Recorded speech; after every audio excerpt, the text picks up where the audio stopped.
Cottonwood, Nebraska, in the spring of 1879, was not much more than a borderland trading post where the prairie stretched wide and empty. And a woman could lose everything she owned if she did not have a husband to sign the papers. Nellie Garrison stood outside the land office with her camera case heavy in one hand and a folded claim document in the other, watching the sky darken to the color of old bruises. The hail was coming. She could smell it on the wind, sharp and cold. And she had 1 week left before the deadline that would decide whether she kept her quarter section or lost it to a man who smiled too much and helped widows only so he could foreclose on them later. The door behind her opened, and a man stepped out, tall and lean, with sandy blonde hair and a deputy badge pinned crooked on his vest. He looked at her the way a person looks at trouble they do not want, but cannot ignore. "You planning to stand out here till the storm hits?" Colton Daniels said. His voice was quiet, almost flat, like a man who had used up all his urgency somewhere else. Nellie turned to face him fully. She had seen him around town, always walking the edges, never in the center of things, and she had heard the talk. Deputy who would not draw his gun anymore. Some said it was cowardice. Some said it was principle. She did not care which as long as he stayed out of her way. "I am waiting for the land office clerk to come back. He said he would be 5 minutes. That was 20 minutes ago." Colton glanced up at the sky. The clouds were boiling now, purple and green at the edges, and the wind had that tight, waiting quality that came before something broke loose. "He is not coming back today. He left through the back when he saw the storm rolling in." "Then I will wait until tomorrow." "You will wait in a building, or you will wait in a hailstorm that will crack your skull open. Your choice." Nellie hated being told what to do, but she was not stupid. She followed him across the street to the general store just as the first real hailstones started coming down, white and hard as river stones. They hit the dirt with little puffs of dust, and then came faster, a rattling roar that drowned out everything else. Inside the store, a dozen people had already crowded in, all of them watching through the windows as the storm turned the world outside into a battering wall of ice. Nellie set her camera case down carefully and tried not to think about her crop. She had planted late, hoping to catch the spring rains, and now the hail would flatten everything. A week from today, the land office would ask for proof of improvement, and if she could not show a crop or a husband, her claim would be voided. She could feel someone staring at her, and turned to see a man in a fine coat standing near the counter. Niles Ramsey. He was older than her by 15 years, with dark hair going silver at the temples and a smile that never reached his eyes. He sold tonics and remedies from a painted wagon, but everyone knew his real business was buying up distressed claims and selling them for triple the price. He had been trying to court her for months, and when she refused him, the smile had stayed on his face, but his eyes had turned cold. "You know him?" Colton said quietly, close enough that only she could hear. "He is no one I want to know." "He is looking at you like you owe him something." "I owe him nothing. He thinks I do. That is his problem." Colton did not say anything else, but he stayed near her, not touching, just present, like a wall between her and the rest of the room. The hail kept falling, a sound like 1,000 fists pounding on the roof, and Nellie felt the weight of the week ahead pressing down on her chest. She needed a husband, not a real one, just a name on paper.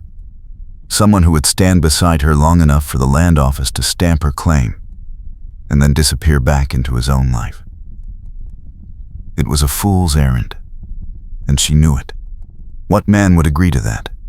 especially when Niles Ramsey was watching her every move, ready to spread rumors, or worse, if she stepped wrong. The storm went on for an hour. When it finally stopped, the street outside was covered in a white layer of ice, and the few crops visible from the store windows were beaten flat. Nellie picked up her camera case and walked to the door. Colton followed. Where are you going? Back to my claim. I need to see how bad it is. It is bad. You do not need to see it tonight. I need to know. He did not argue. He just walked with her, his boots crunching on the hail that covered the ground like snow. Her claim was a quarter section 2 miles east of town. A small soddy with a single room and a crop of wheat that had been green and hopeful yesterday. Now it was nothing but broken stems and shredded leaves. Nellie stood at the edge of the field and felt something inside her go tight and hard. She had lost everything once before, when her parents died and the bank took their farm, and she had promised herself she would never be that powerless again. But here she was, staring at ruin, and the only thing standing between her and losing it all was a piece of paper that required a signature she did not have. How much time do you have? Colton asked. A week. What do you need? A husband. Not a real one. Just someone to sign the papers and stand beside me at the land office. After that, he can go wherever he wants. Colton was quiet for a long moment. Then he said, I will do it. Nellie turned to stare at him. Why? Because you need it. And because I have seen what men like Niles Ramsey do to people who do not have anyone watching their back. I do not need charity. Good. I am not offering it. I am offering a trade. You get your claim. I get to know I did one useful thing this month. She wanted to say no. She wanted to tell him she did not need anyone, that she would find another way. But there was no other way, and they both knew it. 1 week. Then, we are done. 1 week. They shook hands on it, and Nellie felt the calluses on his palm, rough and real. That night, Nellie lay awake in her soddy and listened to the wind. She kept thinking about the way Colton had looked at her, steady and calm, like a man who had already decided something and would not be moved. She did not trust easily. She had learned young that people who offered help usually wanted something in return, and the price was never what they said it would be. But Colton had not asked for anything except the chance to be useful, and that worried her more than if he had named a price. The next morning, she walked into town to file the intent to marry. The clerk looked at her like she had grown a second head. He knew her. Everyone in Cottonwood knew everyone, and the idea that Nellie Garrison, who had turned down 3 proposals in the last year, was suddenly marrying a deputy who barely spoke, was enough to set tongues wagging from the land office to the saloon. But the paper was filed, and the clock started ticking. She had 6 days left. Colton met her outside the land office. He was wearing a clean shirt and his badge, and he looked like he had not slept. We need to talk. About what? About what happens if Ramsey decides to make trouble. He will make trouble. That is what he does. Then, we need a plan. They walked to the edge of town, where the prairie opened up and the wind carried the smell of wet earth and crushed wheat. Colton told her what he knew about Niles Ramsey. The man had come to Cottonwood 2 years ago, selling remedies that did not work, and buying up claims from families who could not pay their debts. He had a way of finding out secrets, things people wanted to keep buried, and he used them like weapons. There were rumors he had killed a man back in Missouri, but no one could prove it. The law could not touch him because he never did his own dirty work. He hired men to do it for him, and if something went wrong, those men disappeared. So what do we do? We stay close. We do not give him an opening, and if he comes at you, I will be there. You said you would not draw your gun. I said I would not draw it unless I had to. If he threatens you, I will have to. Nellie looked at him, really looked at him, and saw something in his eyes that made her chest tighten. He meant it. He would put himself between her and danger, even if it cost him whatever principle had made him put the gun away in the first place. She did not know what to do with that. Why did you stop? Stop. What? Drawing your gun. Colton was quiet for a long time. Then he said, I killed a man. He was robbing the bank. I did everything right. I gave him a chance to surrender. He went for his gun, and I was faster. But when I walked over to him after, he was just a kid. Maybe 19. And I realized I would carry that with me for the rest of my life. So I decided I would not do it again unless there was no other choice. Nellie felt something shift inside her. She had thought he was afraid. But he was not afraid. He was just tired of killing. I understand. Do you? Yes. I lost my parents when I was 20. The bank took everything. I swore I would never let anyone take from me again. But you cannot live your whole life clenched into a fist. Sometimes you have to open your hand and see what you are really holding. Colton looked at her, and for the first time, she saw him smile.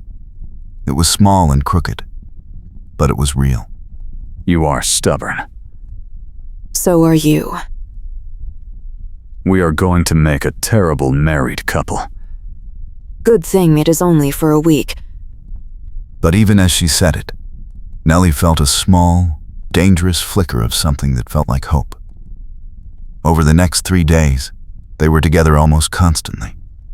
Colton helped her clear the broken wheat and replant what she could. Nellie took photographs of the town, of the people, of the prairie, stretching empty and wild in every direction. She had come west to document the lives of settlers, to show the world what it cost to build something from nothing. And every picture she took felt like a small act of defiance against the idea that women like her did not belong. Niles Ramsey watched them. He did not try to hide it. He stood outside the general store and the saloon, his arms crossed, that smile fixed on his face. Twice, Nellie saw him talking to men she did not recognize, rough-looking men with guns on their hips. Colton saw them too. He is planning something. Let him plan. We will be ready. But ready for what? She did not know. On the 4th day, a man came to her sadi just after dawn. He was one of Ramsey's men, thin and hard-eyed, and he told her that Niles wanted to talk. Colton was already there, sitting on the steps with a cup of coffee, and he stood up slowly when the man approached. She does not want to talk to him. The man ignored him. He looked at Nellie. Tell her he has something that belongs to her, something she will want back. I do not have anything he could take. The man smiled. It was not a nice smile. He says you will understand when you see it. He will be at the old river trading post tonight. Come alone, or you will not get it back. Then he left. Nellie and Colton stared at each other. What does he have? I do not know. But you are not going alone. If I bring you, he will not give it back. If you go alone, he will hurt you. I am coming. That night, they rode out to the old trading post by the river. It was a sagging wooden building that had been abandoned years ago, and the only light came from a single lantern hanging by the door. Niles was waiting inside. He was standing beside a table, and on the table was a small silver locket. Nellie felt her breath catch. She knew that locket. It had belonged to her mother. Where did you get that? Niles picked it up and turned it over in his hand. I bought it from a man in Kansas City. He said it came from a woman who died owing him money. I did not believe him until I opened it. He flicked the locket open, and Nellie saw the photograph inside. It was her mother, young and smiling, and beside her was a man Nellie had never seen before. Not her father. Someone else. Your mother had secrets, Nellie. Secrets that could ruin your claim if the right people found out. Turns out, your father was not your father. And if the land office learns that, they will ask a lot of questions about whether you have any legal right to file a claim under his name. You are lying. Niles smiled. Am I? Or are you just hoping I am? I will make you a deal. Marry me instead of the deputy, and I will make sure no one ever sees this. You will keep your claim. You will keep your name. And I will keep you. Colton stepped forward. She is not marrying you. Niles looked at him like he was something stuck to the bottom of a boot.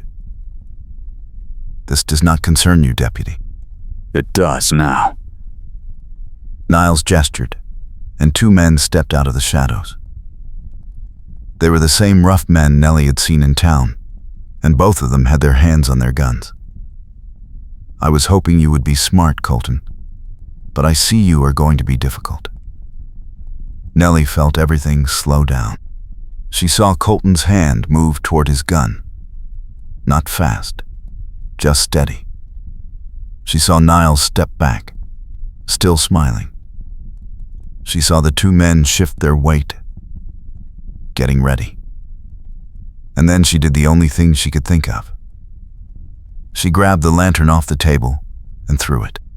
The glass shattered against the wall, and the oil caught fire instantly. The flame spread fast, climbing up the dry wood, and suddenly the room was full of smoke and heat and shouting. Colton grabbed her hand and pulled her toward the door. One of Ramsey's men tried to block them, but Colton hit him hard once, and he went down. They ran outside into the cool night air, and Nellie could hear Niles screaming behind them, cursing her, promising he would make her pay. They did not stop running until they reached the river. I burned down the trading post. You saved our lives. He still has the locket. No, he does not. Colton reached into his pocket and pulled out the silver locket. Nellie stared at him. How did you get that? I took it when you threw the lantern. He was too busy trying not to catch fire to notice. Nellie opened the locket and looked at the photograph. Her mother and a stranger. She closed it again and held it tight in her hand. What if he was telling the truth?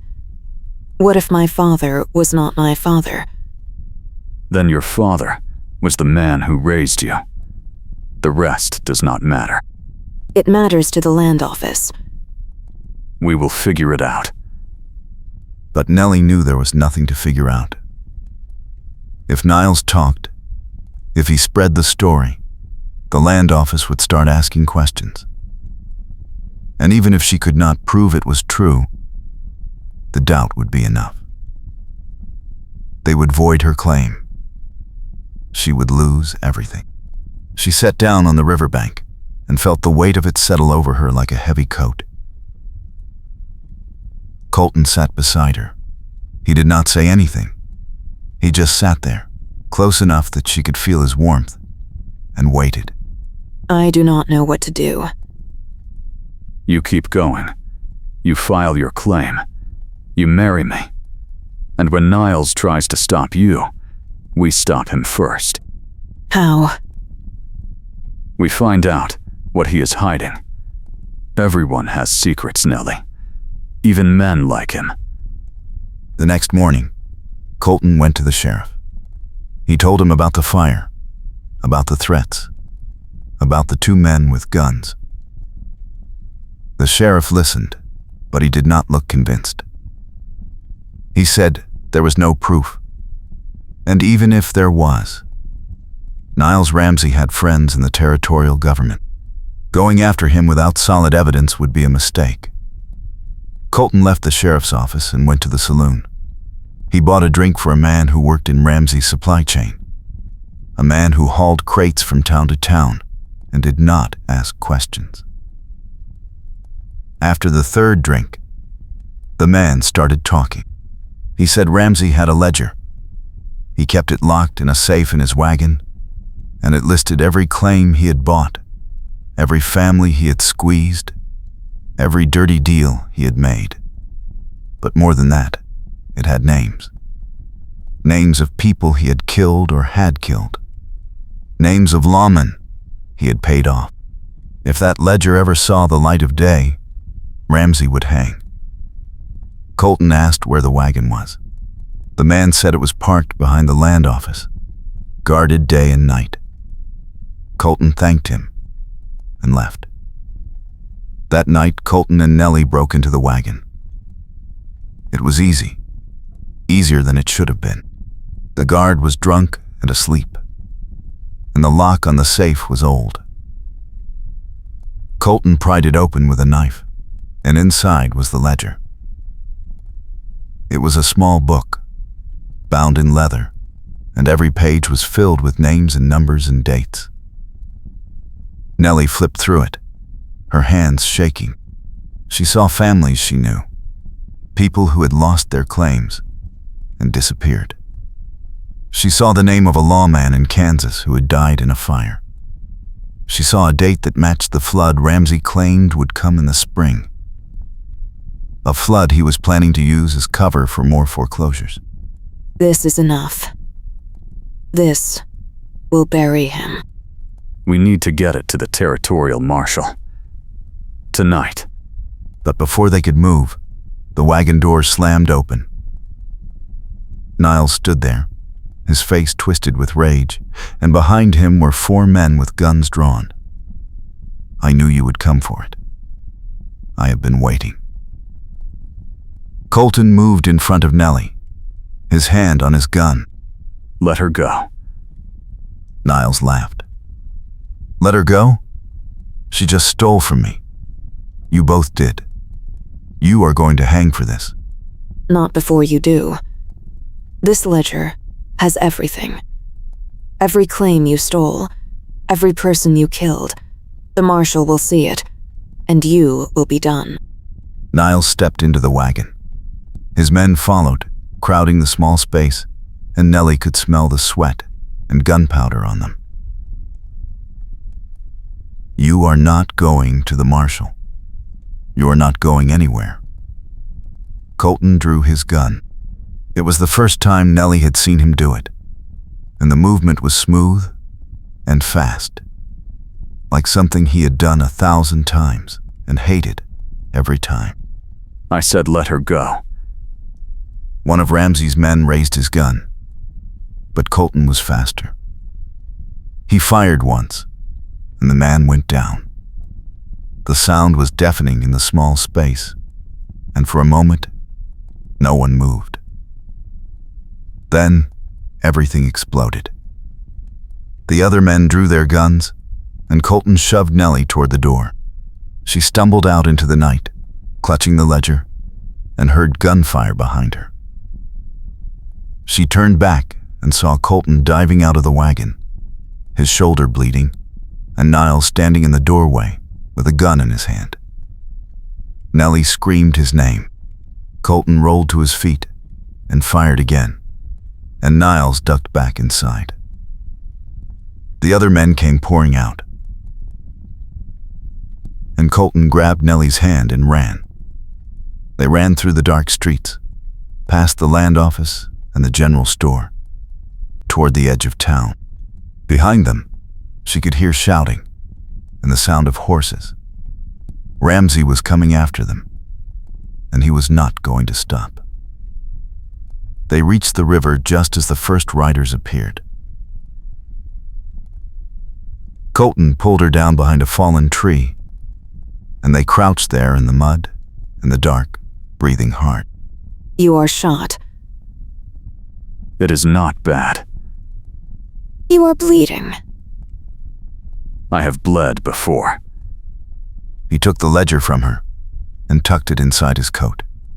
Then he looked at her, his eyes steady even though his face was pale with pain. We are going to get through this. How? We are going to wait until they get close, and then we are going to run for the marshal's office. It is 2 miles. We can make it. You can barely stand. I can stand long enough. The riders were closer now. Nellie could see their shapes against the moonlight, 6 or 7 of them, spread out in a line. Niles was in the center, his voice carrying across the water. Come out, Nellie. Come out, and I will let the deputy live. Stay hidden, and I will kill you both. Colton tightened his grip on his gun. Nellie could see the tension in his jaw, the way his hand was shaking just a little. He had already broken his promise once tonight. He had drawn his gun and fired, and she knew it was tearing him apart. Do not do this. I have to. No, you do not. We can run. We can disappear. We do not have to fight him. If we run, he wins. He takes your claim. He takes everything. And then he does it to someone else. I am not letting that happen. Nellie looked at him, and she understood. This was not about the gun. This was about drawing a line and saying no further. This was about protecting something that mattered, even if it cost him. She reached into her pocket and pulled out the locket. She opened it and looked at the photograph one more time. Her mother. A stranger. A secret that could destroy her. Then she closed it and handed it to Colton. If something happens to me, burn it. Do not let him use it. Nothing is going to happen to you. Promise me. I promise. The riders were close enough now that Nellie could hear their horses breathing. Colton stood up slowly, his gun in his hand, and stepped out from behind the tree. Nellie followed. Niles saw them and smiled. There you are. I was starting to think you had drowned. We have the ledger. We are taking it to the marshal. You can let us go, or you can try to stop us. Either way, you are done. Niles dismounted. His men did the same, spreading out in a half circle. You are outnumbered, deputy. And you are bleeding. Put the gun down, and maybe I will let you live. No. Niles sighed. Then you are a fool. He drew his gun, and Colton fired. The shot hit Niles in the shoulder, and he staggered back, cursing. His men raised their guns, and Colton grabbed Nellie and pulled her down just as the bullets started flying. They rolled into the water, cold and fast, and the current grabbed them. Nellie felt the shock of it, the icy grip, and then Colton was pulling her toward the far bank. Behind them, she could hear Niles shouting orders, telling his men to follow, to finish it. They crawled out of the water on the other side, soaked and shaking, and ran. The marshal's office was a mile away, maybe less. Nellie could see the lights of the town ahead, small and distant. Her lungs burned. Her legs felt like lead, but she kept running because Colton was beside her, limping now, his face gray, and she was not going to let him fall. They reached the marshal's office just as the riders came around the bend. Colton pounded on the door, and it opened. The marshal stood there, an older man with a hard face and a rifle in his hands. Niles Ramsey is trying to kill us. We have his ledger. It has everything. The marshal looked past them at the riders coming up the street. He looked at the ledger Colton handed him. Then he stepped aside. "Get in." They stumbled inside, and the marshal locked the door. He opened the ledger and flipped through it, his face getting harder with every page. Then he looked up. "This is enough. I will have him arrested by morning." He is out there now. The marshal walked to the window. "Then I will arrest him now." He opened the door and stepped out into the street, his rifle raised. Niles and his men were still mounted, blocking the road. The marshal's voice carried clear and loud. "Niles Ramsey, you are under arrest for fraud, extortion, and murder. Dismount and surrender your weapons." Niles looked at him, and for a moment, Nellie thought he was going to comply. Then he reached for his gun. The marshal fired first. The shot echoed through the street, and Niles fell from his horse, clutching his chest. His men scattered, some riding off into the dark, some throwing down their guns and raising their hands. It was over in seconds. Nellie stood in the doorway and watched Niles hit the ground. She felt nothing. No relief, no triumph. Just a hollow kind of exhaustion. Colton leaned against the wall beside her, his face pale, and she realized he was barely standing. You need a doctor. I need to sit down. The marshal called for the town doctor, and within minutes, Colton was sitting in a chair with his shirt off, while the doctor cleaned and bandaged the wound. It was not as bad as it looked, the doctor said. The bullet had gone through clean. He would be sore for a few weeks, but he would live. Nellie sat beside him and did not let go of his hand. The marshal asked them questions, took their statements, and promised that the ledger would be sent to the territorial capital. Ramsey's operation was finished. Every claim he had stolen would be reviewed, and the families would get their land back. It was justice, slow and grinding, but justice all the same. By the time the sun came up, Colton and Nellie were sitting on the steps of the marshal's office, watching the town wake up. The sky was clear, washed clean by the storm, and the air smelled like wet earth and new beginnings. We still have 2 days until the deadline. Then, we should get married. Is that what you want? I do not know what I want. I know I do not want to walk away from you. Nellie looked at him. His face was bruised and tired, his shoulder bandaged, and he looked like he had been through a war.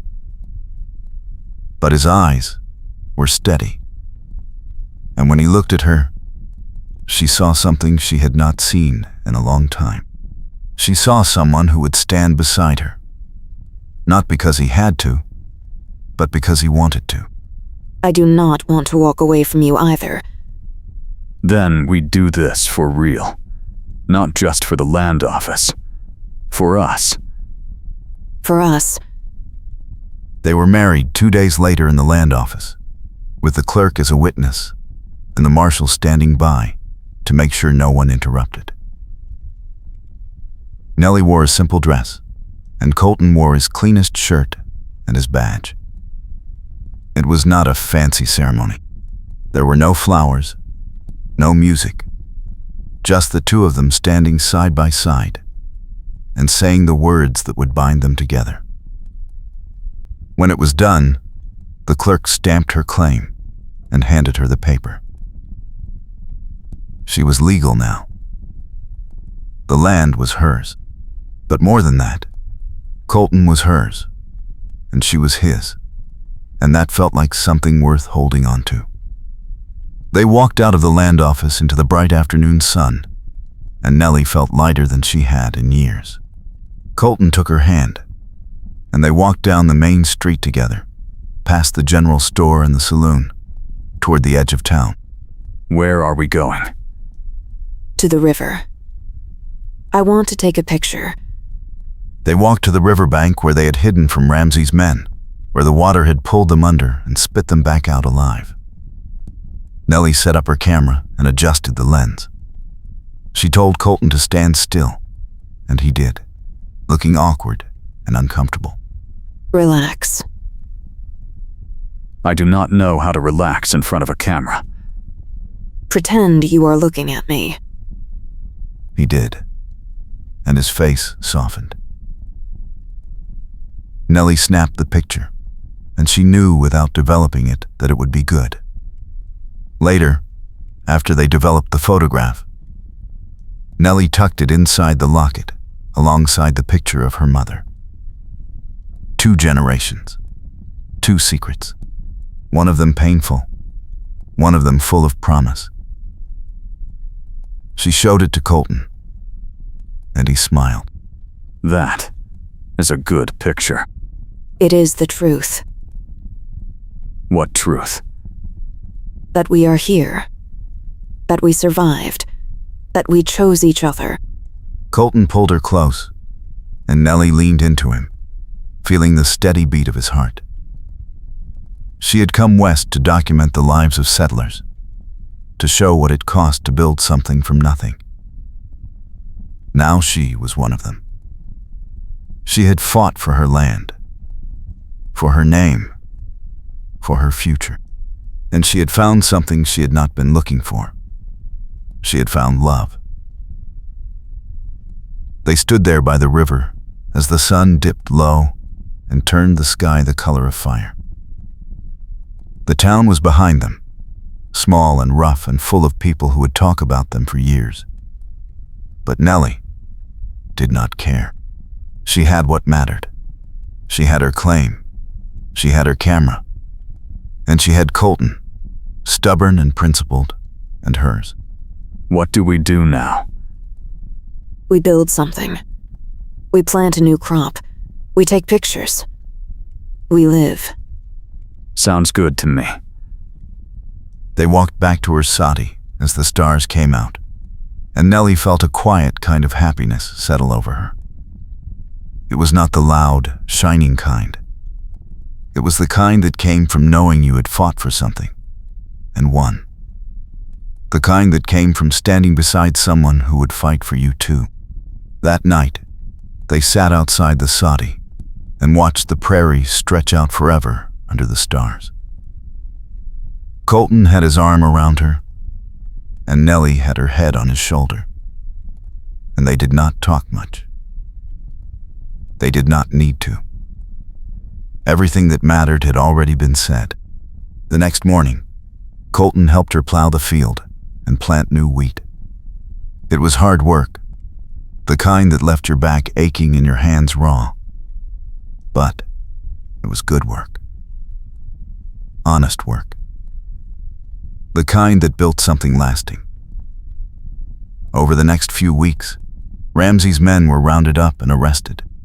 The ledger was entered into evidence, and the territorial marshal opened an investigation that would take months. Families started coming back to Cottonwood, reclaiming the land that had been stolen from them. The town changed. It felt lighter, like a weight had been lifted. Nellie took pictures of it all. She photographed the families returning, the new crops being planted, the children playing in the streets. She photographed Colton sitting on the steps of the marshal's office, with his badge gleaming in the sun. And she photographed herself, setting up the camera with a timer and standing beside him, their hands clasped, their faces serious and proud. One afternoon, a letter arrived from the territorial capital. It was addressed to Colton, and when he opened it, he read it twice before handing it to Nellie. It was a commendation for his actions in stopping Niles Ramsey. The marshal had put his name forward for a promotion, and the governor had approved it. Colton was being offered the position of county sheriff. Nellie looked at him. Are you going to take it? I do not know. Do you want me to? I want you to do what makes you happy. What makes me happy is being here. With you. Then stay. He folded the letter and tucked it into his pocket. I will think about it. But Nellie knew he had already decided. He would stay. He would be the deputy. The man who walked the edges and kept the peace without drawing his gun unless he had to. He would be hers. A few days later, they rode into town to pick up supplies. The general store was busy, full of people talking and laughing, and when Nellie and Colton walked in, the room went quiet for a moment. Then, someone started clapping, and before she knew it, the whole store was clapping, and people were shaking Colton's hand and telling Nellie how brave she was. It was awkward and overwhelming, and Nellie wanted to leave. But Colton squeezed her hand and smiled, and she stayed. They bought flour and sugar and nails, and on the way out, the clerk handed Nellie a small package. "This came for you." Nellie opened it. Inside was a letter from a publisher in Kansas City. She had sent them some of her photographs months ago, hoping they might be interested. The letter said they wanted to publish a series. They wanted to show the world what life was really like on the prairie, and they wanted Nellie to be the one to document it. She read the letter twice, then handed it to Colton. He read it and grinned. You are going to be famous. I do not want to be famous. I just want to tell the truth. Then tell it. That night, Nellie wrote back to the publisher and accepted the offer. She would document the lives of settlers, the struggles and the victories, the losses and the new beginnings. She would show the world that women like her could survive and thrive, that they could build something from nothing and fight for what was theirs. Over the next few months, Nellie traveled across the territory, taking pictures and writing stories. Colton went with her when he could, riding beside her as she set up her camera and talked to families and captured moments that would otherwise be lost. They became a team, the photographer and the deputy, and people started to recognize them. They were invited into homes, offered meals, asked to stay the night. Everywhere they went, Nellie heard the same stories. Families struggling to hold on to their land, women working alongside men, plowing fields and building houses and raising children. People fighting against drought and hail, and crooked land agents, refusing to give up. She photographed it all. She photographed a woman standing alone in front of a burned-out house, her face hard with determination. She photographed a man teaching his daughter to shoot, the rifle almost as tall as she was. She photographed a group of settlers raising a barn, their faces lit with hope. And she photographed Colton.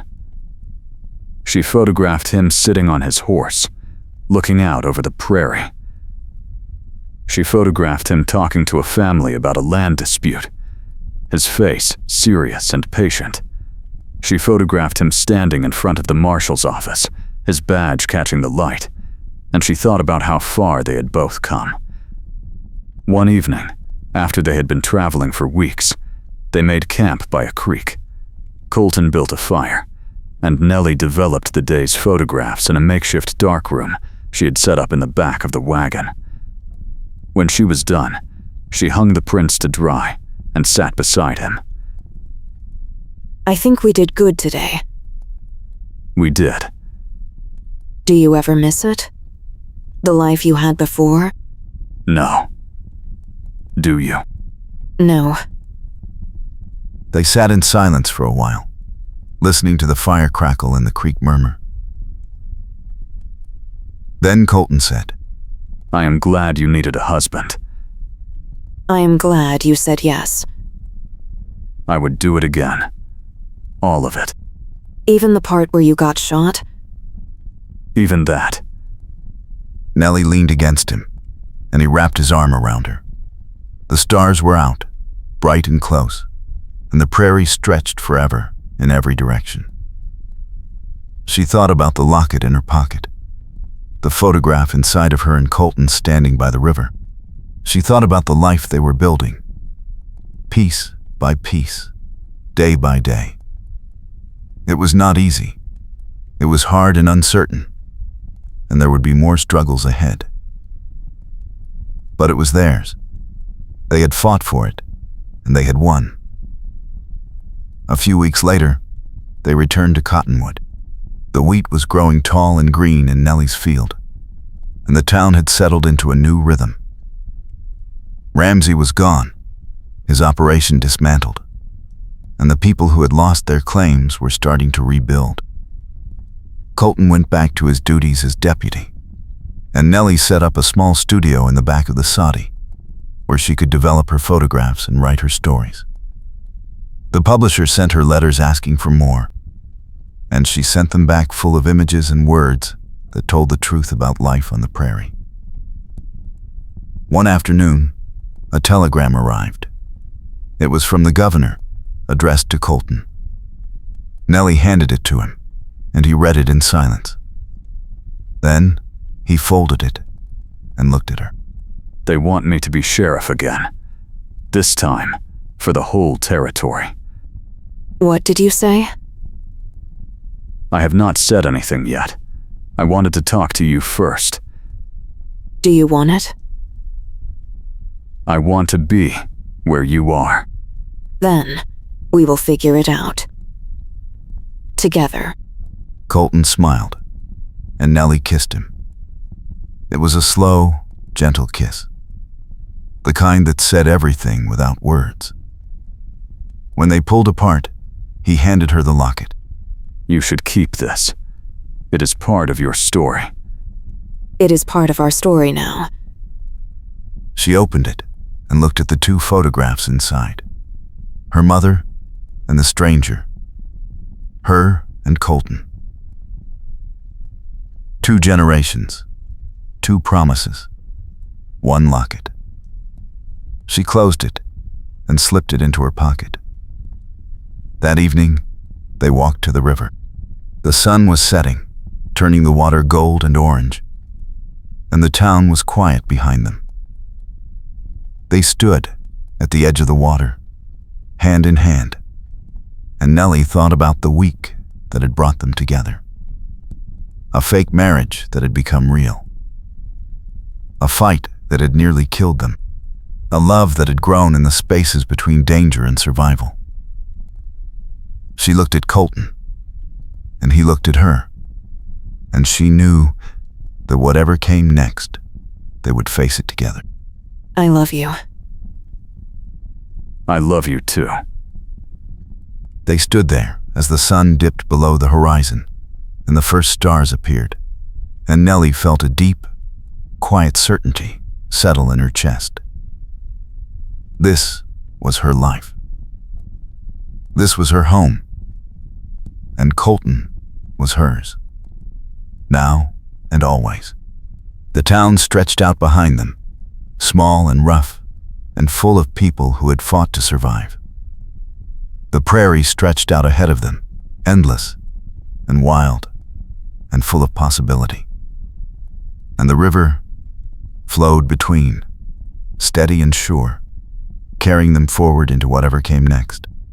They returned to the soddy as the night deepened, and inside, Nellie lit a lamp and sat at her small table to write.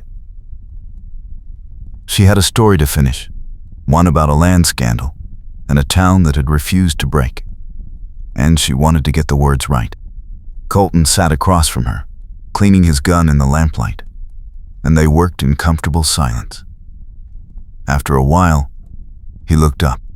You ever think about leaving? Going somewhere easier? Every day. But you stay. I stay. This is mine. I will not let anyone take it. Good. Neither will I. A few days later, a man rode into town asking for Nellie. He was well-dressed, with a fine coat and polished boots, and he carried a leather case under his arm. He introduced himself as a representative from the publisher in Kansas City, and he had come to discuss her work. They met at the general store, and he spread photographs across the counter. Nellie's photographs. Images of families in fields and faces worn by wind and sun. He told her they wanted more. They wanted a book, a full collection of her work, and they were willing to pay for it. Nellie listened, her heart pounding, and when he finished, she said, I will do it. But I have conditions. He raised an eyebrow. Go on. I choose which photographs go in. I write the stories that go with them. And I keep the rights to my work. He hesitated, then nodded. Agreed. They shook hands, and Nellie felt a surge of pride. She had built this. She had fought for it, and now it was hers. Over the next few months, Nellie worked harder than she ever had. She traveled across the territory, sometimes alone, sometimes with Colton, capturing the lives of people who had been ignored by the rest of the world. She photographed homesteaders and ranchers, teachers and blacksmiths, children and elders. She documented the hard, beautiful reality of life on the prairie, and she did it with honesty and care. Colton supported her in every way he could. He rode with her when the roads were dangerous, stood guard while she set up her camera, and listened to her stories when she came home exhausted and covered in dust. He was her partner in every sense of the word, and she loved him more with each passing day. One evening, after a long day of travel, they stopped at a small creek to water the horses. Nellie sat on a rock, her feet in the cold water, and Colton sat beside her. You are going to be famous. You know that, right? I do not care about that. I just want people to see the truth. They will. Because of you. Nellie leaned her head on his shoulder, and they watched the sun set in silence. The prairie stretched out around them, endless and quiet, and Nellie felt a deep sense of peace. This was her life. This was her work, and Colton was beside her, steady and sure. A few weeks later, the book was published. It was called Voices of the Prairie, and it was filled with Nellie's photographs and stories. The publisher sent her a copy, and when it arrived, she opened it with trembling hands. The first photograph was of Colton, standing in front of the marshal's office, with his badge gleaming in the sun. The caption read, Deputy Colton Daniels, Cottonwood, Nebraska. A man who keeps the peace without drawing his gun. Nellie smiled. She turned the pages, looking at the faces she had captured, the moments she had preserved. Each photograph was a story, and each story was a life. When she reached the last page, she saw a photograph of herself. It was the self-portrait she had taken with Colton, the two of them standing in front of her soddy with their hands clasped. The caption read, Nellie Garrison, photographer and homesteader. A woman who refuses to be broken. She closed the book and held it against her chest. This was her legacy. This was what she would leave behind. That night, she and Colton sat outside under the stars, and she read him some of the stories from the book. He listened quietly, and when she finished, he said, You did it. You told the truth. We did it. Together. Together. They sat in silence for a while, and then Colton said, I have been thinking about that telegram. The one from the governor. And? I am going to turn it down. I do not want to be sheriff of the whole territory. I want to be here. With you. Are you sure? I am sure. This is where I belong. Nellie kissed him, and they held each other under the stars.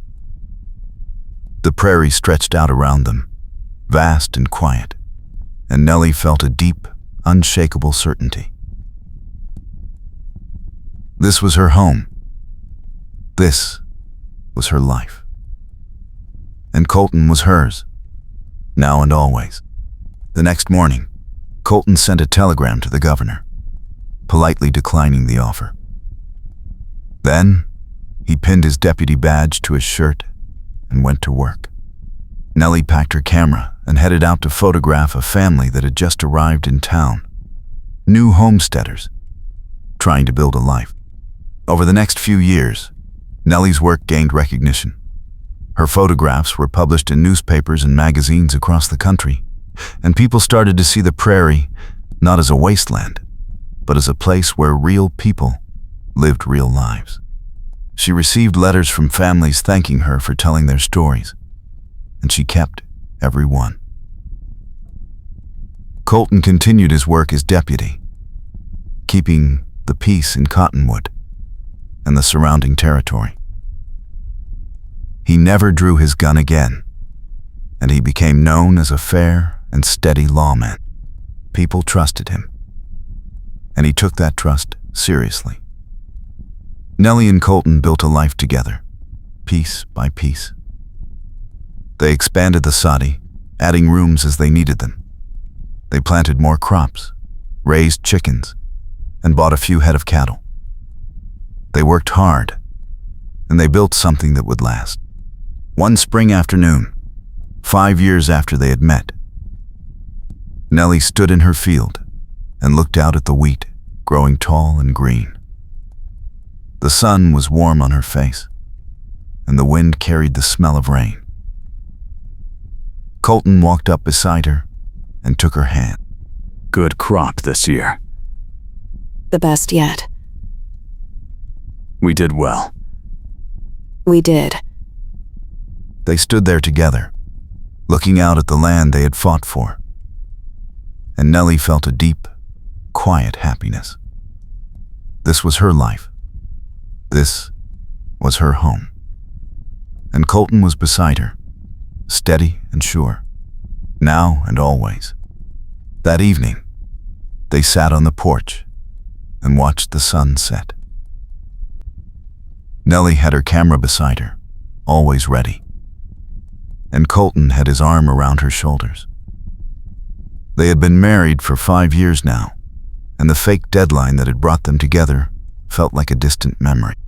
What had started as a desperate arrangement had become something real and lasting. You ever think about that first week? All the time. Would you do it again, knowing everything that would happen? In a heartbeat. Me too.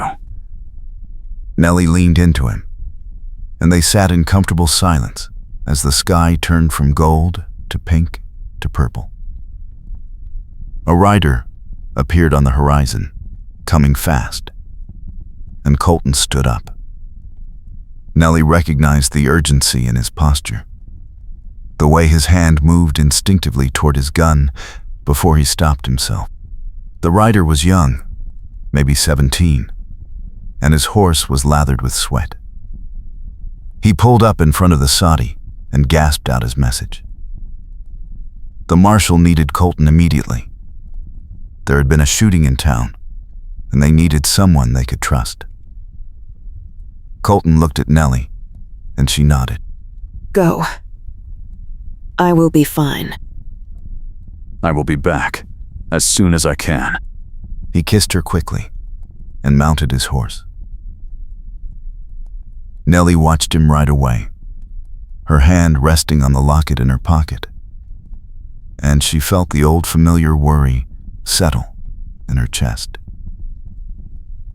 She trusted Colton completely, but the prairie was still a dangerous place, and violence could flare up without warning.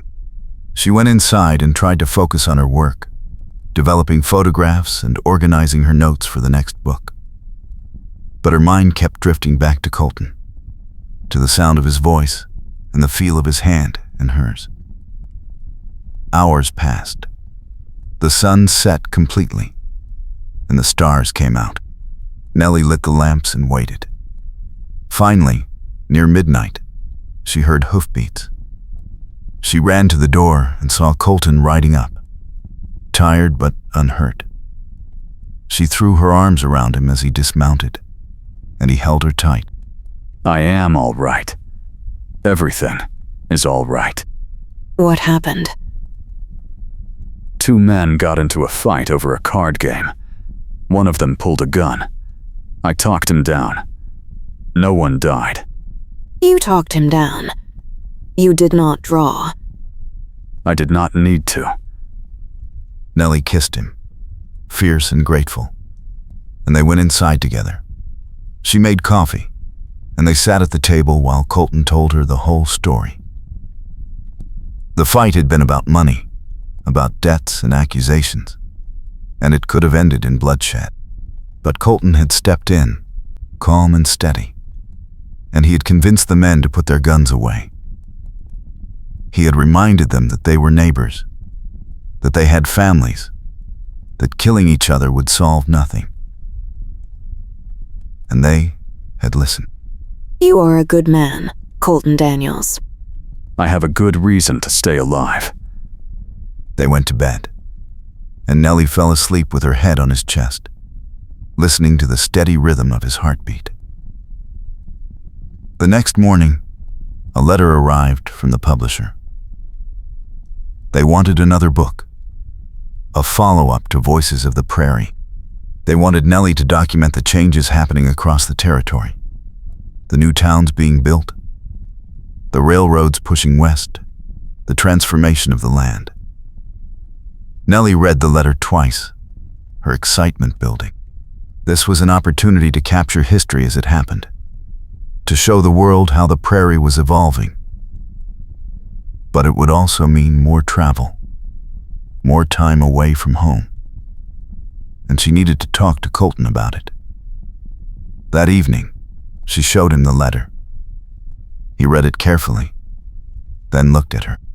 You want to do it. I do.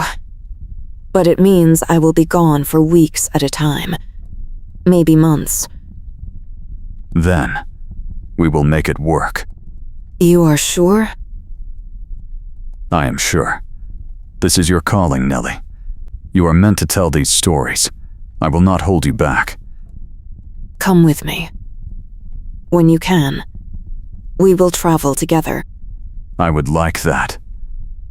They made plans. Nellie would start in the spring, after the planting was done. She would travel to the new railroad towns, to the cattle ranches spreading across the open range, to the mining camps in the Black Hills. And Colton would join her when his duties allowed, riding beside her as he had from the beginning. Over the winter, they prepared. Nellie ordered new supplies for her camera, new chemicals for developing photographs. Colton made sure the soddy was secure, that the crops were planted, that everything was ready for them to leave. They worked together, planning their route, marking towns on a map, writing letters to people who might help them along the way. And when spring came, they set out. They traveled west first, following the railroad as it pushed into new territory. Nellie photographed the workers laying track, the towns springing up overnight, the settlers pouring in from the east. She photographed the clash between old and new, the buffalo disappearing and the cattle arriving, the open prairie being carved into farms and ranches. Colton rode beside her, steady and watchful. He kept her safe when the roads were dangerous, talked to people who were suspicious of her camera, and helped her set up her equipment when the wind was too strong. They camped under the stars, cooked over open fires, and fell asleep in each other's arms. One afternoon, they arrived at a town called Broken Ridge. It was a rough place, full of miners and gamblers and men looking for trouble. Nellie wanted to photograph the mine, to capture the hard, dangerous work that was happening underground. But the foreman refused to let her in. He said women brought bad luck, that her presence would cause accidents. Nellie argued with him, but he would not budge. Colton stepped in. She is a professional photographer. She has been published in newspapers across the country. Let her do her work. The foreman looked Colton up and down, taking in the deputy badge and the calm, steady presence. You vouch for her? I do. The foreman hesitated, then nodded. All right. But if anything goes wrong, it is on you. Nellie went down into the mine with her camera, and Colton went with her. It was dark and cramped and dangerous, the air thick with dust and the smell of explosives. She photographed the miners working by lamplight, their faces lined with exhaustion and determination. She photographed the narrow tunnels carved into the rock, the ore being hauled up in buckets, the constant threat of collapse. When they came back up into the sunlight, Nellie was covered in dust, and her hands were shaking. But she had the photographs she needed. That night, they camped outside Broken Ridge, and Nellie developed the images in her portable darkroom. When she hung them up to dry, Colton looked at them in silence. People need to see this. They need to know what it costs. That is why I do it. They continued their journey, moving from town to town, documenting the transformation of the prairie. Nellie photographed ranchers and railroad workers, teachers and store owners, families building new lives in a rapidly changing world. And everywhere they went, people told her the same thing. They were grateful that someone was paying attention, that someone cared enough to tell their stories. Months passed. Summer turned to fall, and the air grew crisp and cool. Nellie and Colton made their way back toward Cottonwood, tired but satisfied. They had traveled hundreds of miles, captured thousands of moments, and Nellie had enough material for not just one book, but several. When they finally rode up to the Sadi, the wheat was tall and golden in the field, ready for harvest. The house looked small and solid and welcoming, and Nellie felt a surge of love for it. This was home. This was where she belonged. They spent the next few weeks settling back in. Colton returned to his duties as deputy, and Nellie set up her darkroom and began the long process of developing and organizing her photographs. She worked late into the night, sorting images, writing captions, and drafting the stories that would accompany them. One evening, she found the locket in her pocket and opened it. The two photographs inside were faded now, the edges worn from years of handling. But they were still clear. Her mother and the stranger. Her and Colton. 2 generations, 2 promises, 1 locket. She closed it and set it on the table beside her work. It was a reminder of where she had come from, and where she was going. A few weeks later, a package arrived from the publisher. It was an advance copy of her new book, titled The Changing Prairie. Nellie opened it with trembling hands, and the first photograph she saw was of Colton standing beside the railroad tracks, his hat pushed back and his eyes on the horizon. The caption read, Deputy Colton Daniels, witness to a changing world. She turned the pages slowly, looking at the faces and places she had captured. Each photograph was a moment frozen in time, a piece of history that would otherwise be lost. When she reached the last page, she saw a photograph of herself. It was one Colton had taken, using her camera, while they were camped beside a river. She was standing with her back to the camera, looking out at the water, and the light was soft and golden. The caption read, Nellie Daniels, photographer. A woman who sees what others miss. Nellie stared at the name, Daniels. She had taken Colton's name years ago, but seeing it in print still made her heart skip. She was Nellie Daniels now, and she always would be. That night, she showed Colton the book, and they sat together on the porch, turning the pages and remembering the journey they had taken. When they reached the end, Colton closed the book and looked at her. You did it again. We did it. Together. Always together. They sat under the stars, hand in hand, and Nellie felt a deep, unshakable certainty. This was her life. This was her love. And whatever came next, they would face it together, now and always.